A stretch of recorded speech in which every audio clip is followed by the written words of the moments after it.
Hi friends, அஸ்ஸலாமு அலைக்கும். எல்லாரும் எப்படி இருக்கீங்க? நல்லா இருக்கீங்களா? Welcome to Sweety creation.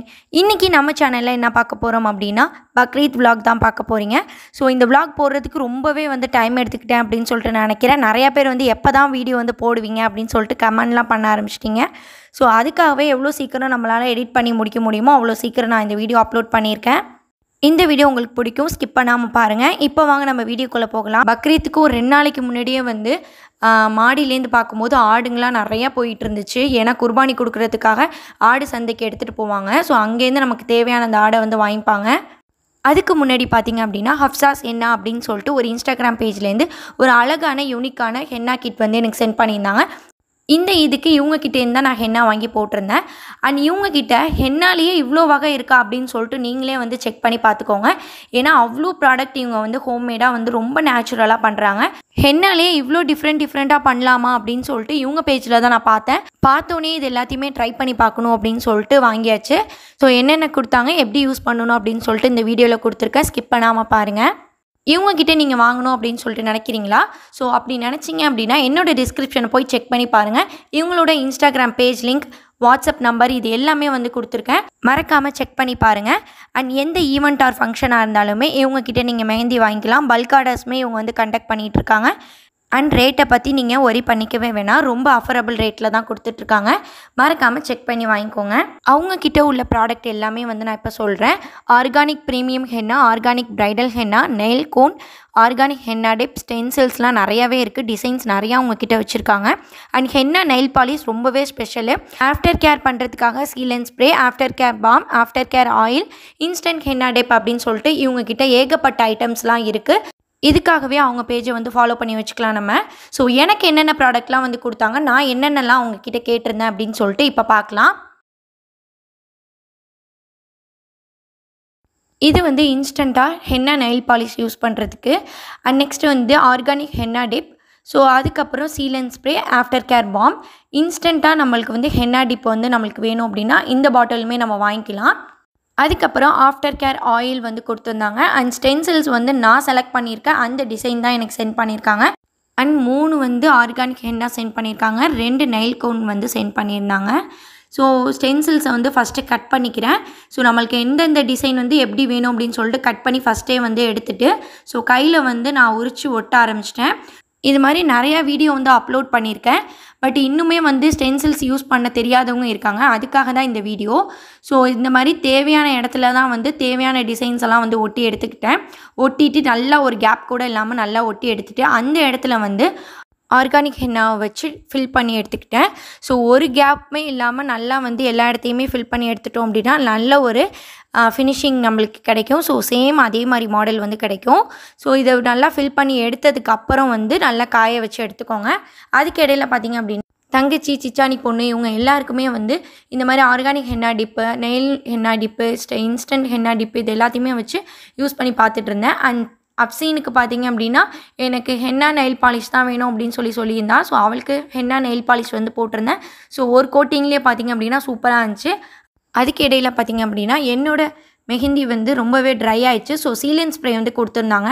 So try ஆனதுக்கப்புறம் இந்த சீலன் ஸ்ப்ரே யூஸ் பண்ணி நல்லா காய வச்சுக்கணும்னு சொல்லியிருந்தாங்க. நல்லா காஞ்சதுக்கப்புறம் ஒரு 6 ஹவர்ஸ்க்கு அப்புறம் இதை ரிமூவ் பண்ணேன். நல்லாவே ஒரு ஆரஞ்ச் ஷேடில் கிடச்சிச்சு. அந்த ஸ்டென்சில்ஸை உரிச்சு எடுத்ததுக்கப்புறம் ஆஃப்டர் கேர் ஆயில் வச்சு நல்லாவே ரோல் மூமெண்ட்டில் நல்லா ரோல் பண்ணி எடுத்துக்கிட்டேன். நார்மலாக போடுறவங்களுக்கு இந்த மாதிரி ஆஃப்டர் கேர்லாம் தேவைப்படுமா அப்படின்னா கிடையவே கிடையாது. ஸோ ப்ரைடாக இருந்தீங்க அப்படின்னா நீங்கள் இதெல்லாம் யூஸ் பண்ணிக்கிட்டால் ரொம்ப யூஸ்ஃபுல்லாக இருக்கும். அண்ட் இந்த ஆயில் வச்சு நான் ரிமூவ் பண்ணதுக்கப்புறம் ஆஃப்டர் கேர் பாம் ஒரு 2 ஹவர்ஸ்க்கு 1 டைம் நான் அப்ளை பண்ணிகிட்டே இருந்தேன். ஸோ அப்ளை பண்ணதுக்கு மறுநாள் பார்த்தீங்க அப்படின்னா நல்ல ஒரு சூப்பரான டார்க் ஸ்டைன் கிடச்சிச்சு.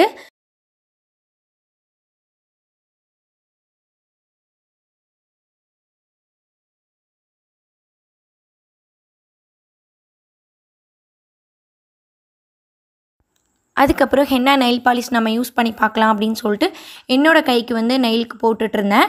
ஸோ ரொம்ப ஃபஸ்ட்டு கோட்டிங்கில் பார்த்திங்க அப்படின்னா நல்ல ஒரு டார்க் ஸ்டைன் கிடச்சிச்சு. அதுவும் இல்லாமல் எனக்கு இன்னும் டார்க்காக வேணும் அப்படின்னு நீங்கள் நினச்சிங்கன்னா செகண்ட் கோட்டிங்கே அது மேலே போட்டுக்கலாம்.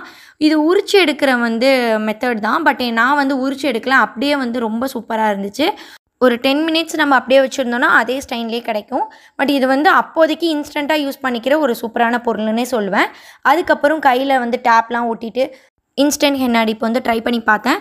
இப்போ நம்ம கோன்ஸில் வந்து டோப்பி வந்து வைக்கிறோம் அப்படின்னா அங்கங்கே கேப் வந்து தெரியும். ஸோ இந்த மாதிரி ஹென்னா டிப்பில் வந்து நம்ம பண்ணி எடுத்தோம் அப்படின்னா ஒரு எந்த ஒரு கேப்புமே இல்லாமல் ரொம்ப நேச்சுரலாக இருக்கும்.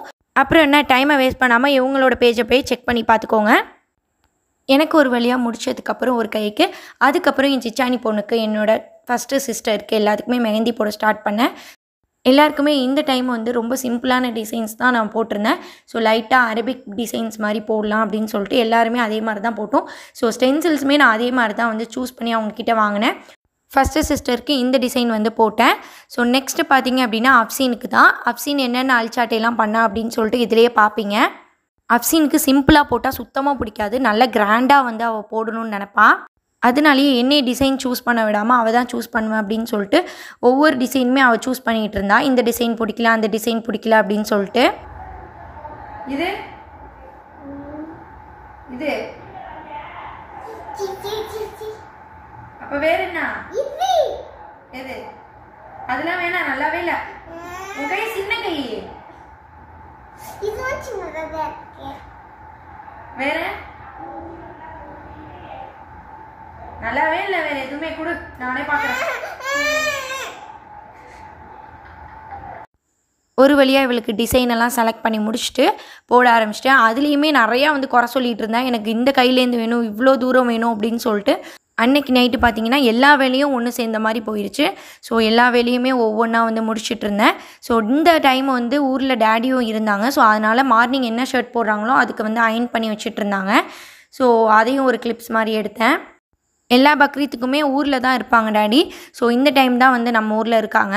ஸோ அதுக்கப்புறம் இந்த வேலையெல்லாம் முடிச்சதுக்கப்புறம் சமையல் ஒர்க்குக்கு ஸ்டார்ட் பண்ணி வச்சாச்சு. ஸோ மறுநாள் காலையில் பரோட்டா போடுறதுக்காக மாவு பிசைஞ்சு வச்சிடலாம் அப்படின்னு சொல்லிட்டு மாவு பிசைய ஸ்டார்ட் பண்ணியாச்சு. எப்போவுமே நான் வந்து பரோட்டாவுக்கு வந்து முட்டையை வந்து அப்படியே உடச்சி ஊற்றாமல் இந்த மாதிரி வந்து அடித்து ஐசிங் பண்ணி தான் நான் வந்து இதில் சேர்ப்பேன். ஏன்னா வந்து நம்மளுக்கு திட்டாக வந்து அங்கங்கே நம்மளுக்கு மஞ்சக்கரு இல்லாமல் ஒன்றாவே வந்து ஈவனாக இருக்கும் அப்படின்னு சொல்லிட்டு மாவு பிசைய ஆரம்பிப்பேன். ஸோ இந்த மாதிரி ட்ரை பண்ணி பாருங்கள், நல்லா சாஃப்டாக வரும். அதுக்கப்புறம் கறிலாம் வந்து காலையில் வந்து ஆணை காய்ச்சறதுக்காக எல்லா கறியுமே வந்து சுத்தம் பண்ணி கழுவி வச்சிட்ருந்தோம். மாவு நல்லா காயாமல் இருக்கிறதுக்காக எண்ணெய் தடவி இந்த மாதிரி ஊற வச்சாச்சு. சிக்கனுக்கு எப்போவுமே நான் தான் வந்து மசாலா போடுவேன். ஏன்னா நான் மசாலா போட்டால் ரொம்ப எல்லாமே பர்ஃபெக்டாக இருக்கும். ஸோ அதனால் மசாலா போட்டு சிக்கன் வறுக்கிறதுக்காக நாள் நைட்டே வந்து எல்லாத்தையும் ரெடி பண்ணி வச்சாச்சு. ஸோ லாஸ்ட்டாக இதுக்கு ஃப்ளேவருக்காக நான் கஸ்தூரி மேதி ஆட் பண்ணுவேன். ஸோ அது ஆப்ஷனல் தான், பட் இருந்தாலுமே இது நல்ல ஒரு ஃப்ளேவர் கொடுக்கும். ஸோ இது நல்லா ஊற வச்சு எடுத்துக்கலாம் அப்படின்னு சொல்லிட்டு ஃப்ரிட்ஜில் வச்சாச்சு. அதுக்கப்புறம் இன்னொரு ஸ்டென்சில்ஸ்லாம் நிறையா என்கிட்ட இருந்துச்சு. ஸோ இன்னொரு கைக்கு நம்ம போடணுமே அப்படின்னு சொல்லிட்டு ஒவ்வொரு ஸ்டென்சில்ஸ் மாடல்ஸையும் கட் பண்ணி ஒவ்வொன்றையுமே எனக்கு லாஸ்ட்டாக வந்து ஃபில் பண்ணேன். மெஹந்தி போட்டு முடிச்சுட்டு சீக்கிரமாக படுத்து தூங்கிட்டு ஒரு 5:30 மணி போல் எந்திரிக்கலாம் அப்படின்னு சொல்லிட்டு ஒரு 5 மணிக்கே முழிப்பு வந்துருச்சு. எந்திரிச்சு பரோட்டா போடுறதுக்கு ஸ்டார்ட் பண்ணியாச்சு. ஏன்னா இப்போது நம்ம வீட்டிலேயே பரோட்டா போடுறோம் அப்படிங்கிறதுனால லேட் ஆகும் அப்படின்னு சொல்லிட்டு ஒவ்வொன்றையுமே வந்து அதை வந்து சுற்றி வச்சு அதை நம்ம பரோட்டா போட்டு நம்ம எடுத்து அடித்து வைக்கிறதுக்கு ரொம்ப லேட் ஆகும் அப்படின்னு சொல்லிட்டு சீக்கிரமே வந்து இந்த வேலையை ஸ்டார்ட் பண்ணியாச்சு. அண்ட் மைதா வாடாவுமே வந்து அம்மா ஊற்றிட்டு இருந்தாங்க.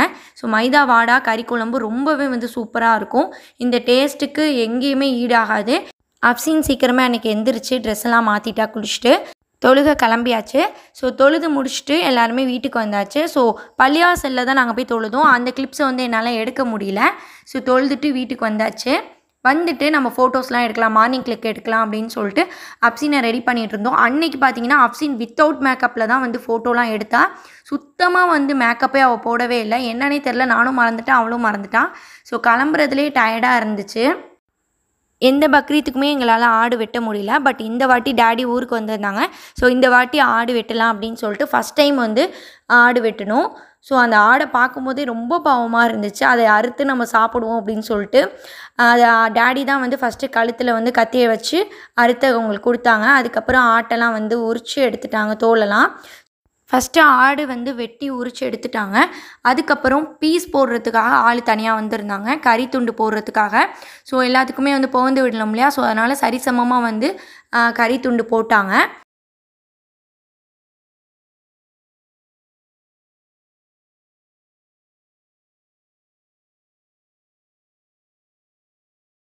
இது எல்லாத்தையுமே வெட்டி முடிச்சுட்டு அப்படியே வச்சுட்டு லாஸ்ட்டாக வந்து சாப்பிட்டுட்டு கறி வந்து பகிர்ந்து விடலாம் அப்படின்னு சொல்லிட்டு சாப்பிட உட்காந்தாச்சு.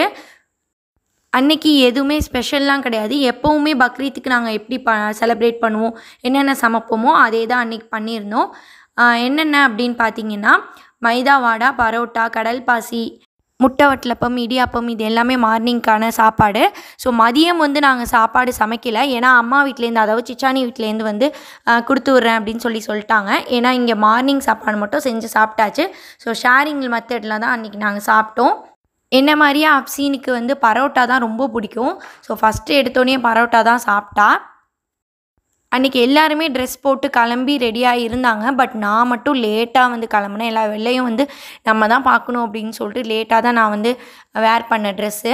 ஸோ மாடிக்கு போய் மார்னிங் கிளிக் எல்லாத்தையுமே எடுக்கலாம், அப்சீனை, டேடி எல்லாத்தையும் அப்படின்னு சொல்லிட்டு மாடிக்கு போயாச்சு. அப்போயுமே பார்த்திங்க அப்படின்னா நான் நிற்கல. ஏன்னா வந்து நான் பெருநா ட்ரெஸ் போடலை, எல்லா ஒர்க்கையும் முடிச்சுட்டு போடலாம் அப்படின்னு சொல்லிட்டு ஃபஸ்ட்டு வந்து தங்கச்சி, டேடி எல்லாத்தையுமே ஃபோட்டோ எடுத்துகிட்டு இருந்தேன். இந்த ஃபோட்டோ வேலைலாம் முடிச்சதுக்கப்புறம் குர்பானி கொடுத்த கறியை வந்து பிரித்து வச்சுட்ருந்தோம். 3 பங்காக வந்து பிரித்து வைப்பாங்க. ஸோ அந்த மாதிரி வந்து பிரித்து வச்சுட்ருந்தோம். ஸோ ஃபஸ்ட்டு வந்து சொந்தக்காரவங்களுக்குலாம் கொடுக்கலாம் அப்படின்னு சொல்லிட்டு ஒவ்வொரு கேரி பையிலையும் அவங்கவுங்க பேரெல்லாம் போட்டு தனித்தனியாக வந்து வைக்க ஆரம்பித்தோம். இந்த மாதிரி வந்து தனித்தனியாக வச்சு டேடி போய் கொடுத்துட்டு வந்துட்டாங்க, டேடியும் அப்சீனும். அதுக்கப்புறம் தொட்டுக்க மட்டும் நம்ம வீட்டில் செஞ்சுக்கலாம் அப்படின்னு சொல்லிட்டு வெங்காய பச்சடி வந்து வீட்லேயே தான் செஞ்சாங்க அம்மா. அதுக்கப்புறம் கறி வறுக்க ஆரம்பித்தாச்சு. அதுக்கப்புறம் நானுமே ரெடியாக ஆரம்பிச்சிட்டேன். இந்த பக்ரீத்துக்கு நான் சாரீ தான் வேர் பண்ணியிருந்தேன். ஸோ சாரீக்கு மேட்சாக வந்து ஆரி போடலாம், ஆரி ஒர்க் ப்ளவுஸ் போட்டால் நல்லாயிருக்குமே அப்படின்னு சொல்லிட்டு ஆரி போடலான்னு ஒரு ஐடியாவில் இருந்தேன். அண்ட் நிறைய பேர் வந்து போஸ்ட் பண்ணியிருந்தப்போ என்கொயரி பண்ணியிருந்தீங்க, இந்த ஆரி ஒர்க் எங்கே போட்டிங்க அப்படின்னு சொல்லிட்டு. மிஃப்ரா ஆரி ஒர்க்ஸ் அப்படின்னு சொல்லிட்டு ஒரு இன்ஸ்டாகிராம் பேஜில் இருந்தால் இந்த ஆரி ஒர்க் வந்து போட்டு நான் வாங்கியிருந்தேன். இவங்களோட பேஜில் அப்லோட் பண்ணியிருக்க எல்லா பிக்ஸுமே வந்து இவங்க பண்ணது தான். ஸோ இவங்க சூப்பராக வந்து பண்ணியிருந்தாங்க. எனக்குமே இவங்க ஆரி ஒர்க் மட்டும் பண்ணலை, ப்ரூச் ஒர்க்ஸ், த்ரெட் ஒர்க்ஸ், இந்த மாதிரி வந்து நிறையா வந்து பண்ணிகிட்ருக்காங்க. அது கூட ஆன்லைன் அண்ட் ஆஃப்லைன் கிளாஸ் வந்து இவங்க எடுத்துகிட்டு இருக்காங்க ஆரி ஒர்க். உங்களுக்கு ஆரி ஒர்க்கில் இன்ட்ரெஸ்ட்டாக இருந்துச்சு அப்படின்னா மறக்காமல் இவங்க கிளாஸில் வந்து ஜாயின் பண்ணிக்கோங்க. இவங்களோட ஒர்க் வந்து எனக்கு அவ்வளோ பிடிச்சிருந்துச்சு. அண்ட் ப்ளவுஸ் டைப்புமே நிறைய டைப்பை வந்து இவங்க பண்ணிகிட்ருக்காங்க. நான் வந்து ஒரு டிசைன்ஸ் இந்த மாதிரி தான் வேணும் அப்படின்னு சொல்லிட்டு இவங்களுக்கு நான் முன்னாடியே அனுப்பிட்டேன். பட் அவங்களுக்கு வந்து எப்படி வந்து இந்த சாரீக்கு எந்த மாதிரி வந்து ஸ்டிச் பண்ணால் ரொம்ப அழகாக இருக்குமோ அந்த மாதிரி பார்த்து ஒவ்வொன்றுமே த்ரெட் ஒர்க்காக இருக்கட்டும், ஆரி ஒர்க்காக இருக்கட்டும், எல்லாமே வந்து ரொம்ப பார்த்து பண்ணியிருக்காங்க. ஏன்னா ஃபைனல் லுக் வந்து பார்த்திங்க அப்படி, ஃபைனல் ஃபினிஷிங் பார்த்திங்க அப்படின்னா ரொம்பவே சூப்பராக இருந்துச்சு. அவங்க ஸ்டிச் பண்ணும் போது எனக்கு வீடியோ எடுத்து அனுப்புங்க அப்படின்னு சொல்லி கேட்டிருந்தேன். ஸோ அந்த வீடியோ தான் இது. அவங்க ஸ்டிச் பண்ணிகிட்டு இருக்கும் போதே வீடியோ எடுத்து அனுப்பியிருந்தாங்க. நான் வெறும் கோல்டு கலர் தான் கேட்டிருந்தேன். கோல்டு கலர் மட்டும் போட்டிருந்தா இவ்வளோ அழகாக இருந்திருக்குமோ அப்படின்னு சொல்லிட்டு எனக்கு தெரியல. பட் இந்த சாரீ கலர், அந்த மயில் கலர், க்ரீன் கலர், இந்த மாதிரி ஒர்க்லாம் வந்து இவங்க கொடுத்துருந்தாங்க. அவங்களே வந்து நம்மள்கிட்ட கன்சல்ட் பண்ணிவிட்டு அவங்க போடவா, இந்த கலர்லாம் போடவா அப்படின்னு சொல்லிட்டு கேட்டு போட்டாங்க. அதுக்கப்புறம் அதை போட்டு பார்த்தோம் அப்படின்னா ரொம்பவே சூப்பராக இருந்துச்சு. பக்ரீத்துக்கும் ஒரு 10 டேஸ்க்கு முன்னாடியே இவங்க வந்து ஒர்க்லாம் முடிச்சு கொடுத்துட்டாங்க. ஸோ நான் தான் போய் வந்து வாங்கிட்டு வந்தேன் ஐஎம்எட்டையில் தம்பியோட. ஆரி ஒர்க் பண்ணிவிட்டு எந்த ஒரு டேமேஜுமே ஆகாத அளவுக்கு இந்த மாதிரி ஒரு ஜிப் பேக் வந்து போட்டு கொடுத்துருந்தாங்க. ரொம்பவே வந்து செக்யூராக இருந்துச்சு. நம்ம அதிலேயே கூட மடித்து அதிலேயே வச்சிடலாம். இதுலேயே அவங்களோட ஸ்டிக்கர் வந்து ஒட்டி கொடுத்துருந்தாங்க. ஸோ பேக்கிங் மெத்தட் ரொம்பவே பெஸ்ட்டுன்னே சொல்வேன். அதுக்கப்புறம் அவங்க ஒர்க் பண்ணி கொடுத்ததுக்கப்புறம் துணி எப்படி இருக்குது, எப்படி ஒர்க் பண்ணியிருக்காங்க நேரில் பார்த்தேன் அப்படின்னா ஃபோட்டோவை விட நேரில் அவ்வளோ சூப்பராக இருந்துச்சு. அண்ட் நெக்குக்கு எந்த ஒரு டிசைனுமே நான் சொல்லவே இல்லை. அவங்களே நெக்குக்கு எப்படி வச்சா நம்மளுக்கு அழகாக இருக்கும் அப்படின்னு சொல்லிட்டு அது மாதிரி பார்த்து நெக் டிசைனுமே ரொம்ப சூப்பராக கொடுத்துருந்தாங்க. நெக் டிசைன் நான் எக்ஸ்பெக்ட் பண்ணவே கிடையாது இந்த மாதிரி ஒரு டிசைனில் வரும் அப்படின்னு சொல்லிட்டு. முக்கா கை வேணும் அப்படின்னு சொல்லி நான் சொல்லியிருந்தேன். முக்கா கை போட்டிருந்தா கூட வந்து இவ்வளோ அழகாக இருந்திருக்குமான்னு தெரில. ஏன்னா எல்போ வரைக்கும் போடுங்க, ரொம்ப அழகாக இருக்கும்னு சொல்லியிருந்தாங்க. ஸோ எல்போ வரைக்கும் தான் நான் அவங்க கிட்ட வந்து போட்டு வாங்கியிருந்தேன். நீங்கள் ஃப்யூச்சர் ப்ரைடாக இருக்கீங்க, உங்கள் ஃப்ரெண்ட்ஸ் அண்ட் ஃபேமிலிஸில் யாராச்சும் ஃப்யூச்சர் ப்ரைடாக இருக்காங்க அப்படின்னா இந்த வீடியோவை ஷேர் பண்ணுங்கள். ஏன்னா அவங்களுக்கு ரொம்பவே ஆரி ஒர்க் போடுறதுக்காக யூஸ்ஃபுல்லாக இருக்கும். உங்களுக்கும் இதே மாதிரி ஆரி ஒர்க் போட்டு வேணும், இல்லை ஆரி ஒர்க் கிளாஸில் நீங்கள் ஜாயின் பண்ணுறீங்க அப்படின்னா என்னோடய டிஸ்கிரிப்ஷன் பாக்ஸை மறக்காமல் செக் பண்ணி பார்த்துக்கோங்க. இவங்களோட Instagram page link, WhatsApp number, இது எல்லாமே நான் வந்து மென்ஷன் பண்ணியிருக்கேன். மறக்காமல் என்னோடய டிஸ்கிரிப்ஷனுக்கு போய் செக் பண்ணி பார்த்து இவங்க பேஜை வந்து விசிட் பண்ணுங்கள்.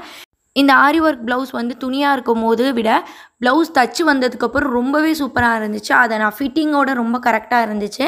ஸோ இதே மாதிரி உங்களுக்கு கலர்ஃபுல்லாக அண்ட் இதே நீட்னஸோட ஒரு ஆரி ஒர்க் வேணும் அப்படின்னு நினச்சிங்கன்னா இந்த பேஜை வந்து செக் பண்ணி பாருங்கள். இது எப்படி துணியில் இருக்கும் போது நல்லா இருந்துச்சோ, எப்படி வந்து தைச்சதுக்கப்புறமும் நல்லா இருந்துச்சோ, அதே மாதிரி நான் போட்டதுக்கப்புறமே ரொம்ப சூப்பராக இருந்துச்சு. ஏன்னா வந்து ஆரி ஒர்க் பண்ணணுன்னா நான் இவங்ககிட்ட தான் இனிமேல் பண்ணுவேன். அவ்வளோ நல்லா பண்ணியிருந்தாங்க. ஸோ சாரீக்கு மேட்சாக ரொம்ப சூப்பராக வந்து பண்ணியிருந்தாங்க. நீங்கள் எந்த மாதிரி ப்ரைடல் டிசைன், எந்த மாதிரி சிம்பிளான டிசைன் வேணும்னாலும் இவங்களோட பேஜை காண்டாக்ட் பண்ணுங்கள். நீங்கள் கேட்குற மாதிரி அந்த கஸ்டமைஸில் இவங்க பண்ணி கொடுப்பாங்க. அண்ட் ப்ரூச்சஸ் ஒர்க்குமே அவங்க சூப்பராக வந்து பண்ணிகிட்ருக்காங்க. ஸோ த்ரெட் ஒர்க்குமே அவங்க பண்ணிகிட்ருக்காங்க. அது கூட வந்து எனக்கு மேட்சிங்காக த்ரெட் ஒர்க் பேங்கிள் வந்து நான் வாங்கியிருந்தேன் அவங்கக்கிட்ட தான். ஸோ அதுவுமே மேட்சாக ரொம்ப சூப்பராக அவங்க பண்ணி கொடுத்துட்ருக்காங்க. ஸோ மறக்காமல் இந்த பேஜை வந்து செக் பண்ணி பார்த்துக்கோங்க. ஸோ அன்றைக்கான சாரீ வந்து வேர் பண்ணியாச்சு. வேர் பண்ணிவிட்டு ப்ளீட்ஸ்லாம் வந்து கரெக்டாக வந்து ஸ்ட்ரைட்னிங்கை வச்சு நல்லா அயன் பண்ணி எடுத்துக்கிட்டேன். நெக்ஸ்ட்டு பார்த்திங்க அப்படின்னா சாரீக்கு மேட்சாக ப்ளவுஸ், அதுக்கு மேட்சாக வளையல் போடலன்னா நல்லாவே இருக்காது.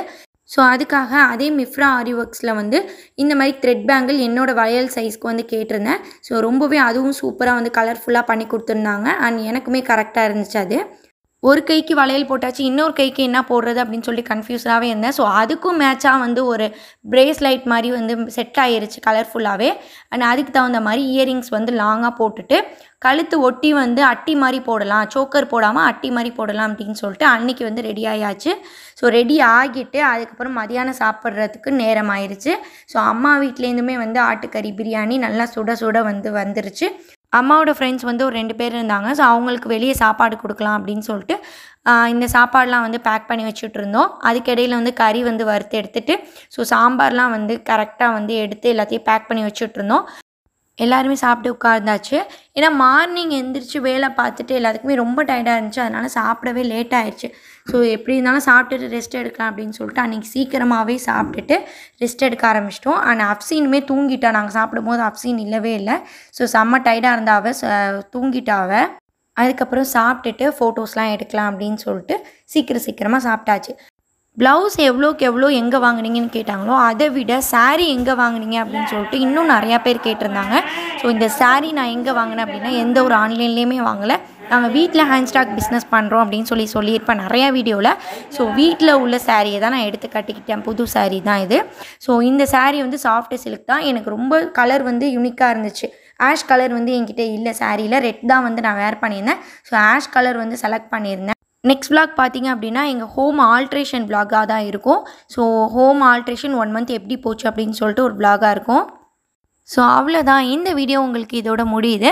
இந்த வீடியோ உங்களுக்கு பிடிக்கும் அப்படின்னு சொல்லிட்டு நான் நினைக்கிறேன். பிடிச்சிருந்துச்சு அப்படின்னா லைக் பண்ணுங்கள், ஷேர் பண்ணுங்கள், கமெண்ட் பண்ணுங்கள். மறக்காமல் சப்ஸ்கிரைப் பட்டனையும் கிளிக் பண்ணிடுங்க. பக்கத்தில் உள்ள பெல் ஐக்கானையும் கிளிக் பண்ணிடுங்க. அப்போ தான் நான் போடுற ஒவ்வொரு வீடியோவுமே உங்களுக்கு நோட்டிஃபிகேஷன் வரும். தேங்க்யூ ஃபார் வாட்சிங்.